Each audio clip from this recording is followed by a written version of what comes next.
I'd like to talk about a topic that's dear to me, and that is the comparison between human judgment on the one hand and machine judgment on the other.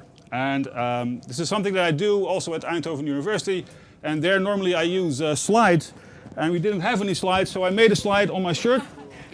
That's the first one. It doesn't look so nice. I'm not allowed to move in that direction too much, but this is let's say, the problem at hand. These are all pictures of suspicious spots on your skin. If you have any of these, you might want to consult a general physician. And the general physician has a bit of a problem here, because many of these spots are in fact looking sort of the same and have different diagnoses, or the other way around. The spots are different and they seem to have the same diagnosis. So it's really difficult. What the general physician does is simple: send you to a specialist. The dermatologist will look at these and then consider, well, perhaps this one is not so good and that one's okay, or the other way around, and you hope that all this is done correctly. And most of the time they do this correctly. First problem of these dermatologists: we do not have so many, and we do have many more people with suspicious spots like this, and we will get more and more. The idea is that it will quadruple in the next couple of years. For several reasons. First, we get older, and older people tend to have more of these spots, and we get better educated, so we know that if we have a spot like this, then it's a wise idea to go to a general physician. So the idea was, can we solve this somehow? And first, we simply asked all the dermatologists, if you look at a spot like this, then what do you do? And that didn't help very much, because they say, I don't know, you look at this and it's a bit red and it's a bit of a hump, and because of that I know that it's not okay. And then you show another one that's also red and also a hump, and now they say, no, but I know this is different.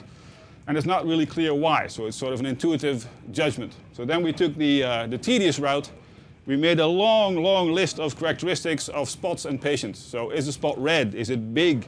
Is it above the skin? Is it also below the skin? Does it itch? Does it bleed if you touch it? And so on. A long, long list, and also a list of characteristics of the patient. So that would be age, male or female, do you lie in the sun very often, things like that. Long list of characteristics and a long list of diagnoses, and we simply try to come up with a prediction based on these to predict the diagnosis. And that's what we did, and we tested it, and it worked very well. So roughly, if you compare it, how well we are doing, we are, let's say, at the level of a dermatologist, give or take a few percent. We're way above what a nurse would do, and we're certainly above what a general physician would be able to do. And we have it in a phone application, and the thing is called OddSpot. It's on Android and on Apple phones, and in fact, that I have on the back. Your phone can do it. That's the idea. So that's actually the first part of it. And the second part is, in a way, a bit more general than that. And for that I need to go to my next slide. I hope I can take this out.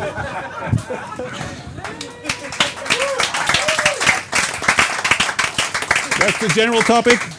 And that's man versus machine, because we had the dermatologist on the one hand and the model on the other, and it seemed to work quite well. And now, if you go into the literature, you see that there is a lot like this. You have a bunch of information and you feed it to an expert. You have a bunch of information and you feed it to a model, and you compare the two and you check which of the two is best. And this is science. So what we want to know is, when is the expert better, when is the model better, and when are they roughly equally good? So just to get an idea, if we compare this, let's say out of 100 studies, how many studies do you think do we have where the expert is clearly outperforming the model? Any guesses? Roughly?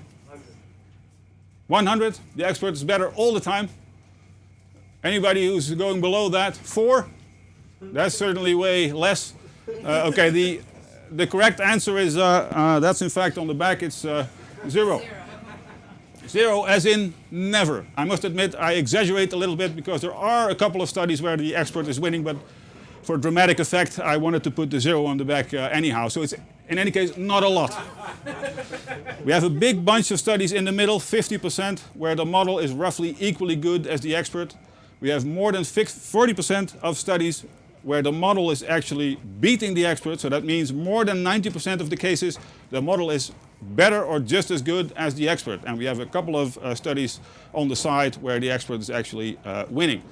And the strange thing about that is that we have studies on all kinds of topics, on education, which student is likely to complete a study, or other kinds of academic performance, on economic performance, which of these businesses is likely to make it into the next year, medical diagnosis, criminology, who is likely to commit the crime that he or she has committed before. All these kind of things are in there, so this is a non-controversial issue actually in this whole topic, man versus machine. Now, if you thought that was surprising, what is even more surprising is that from the 40% of studies where we have that the model is actually outperforming the human, if you look at how many times these models are then implemented, the answer is, again, on my back over here, hardly ever. We don't like it. And I can imagine why. There are lots of reasons for it, and I can feel why people might be tempted to go with that, but all of these in principle are nonsensical.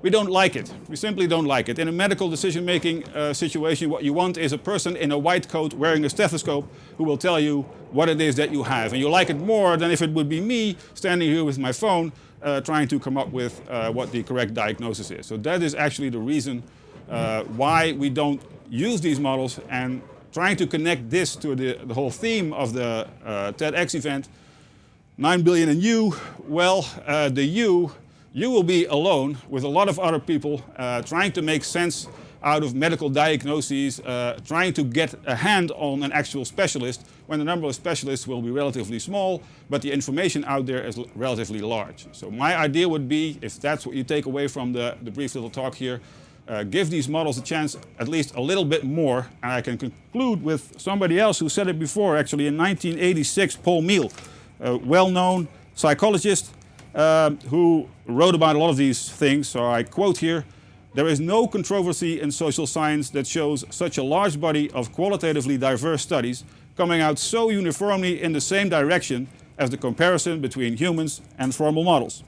When you've tested everything from the outcomes of football games to the diagnosis of liver disease and can hardly come up with half a dozen studies showing even a weak tendency in favor of the expert, it's time to draw a practical conclusion." And I second that, and I say we give the computer a chance.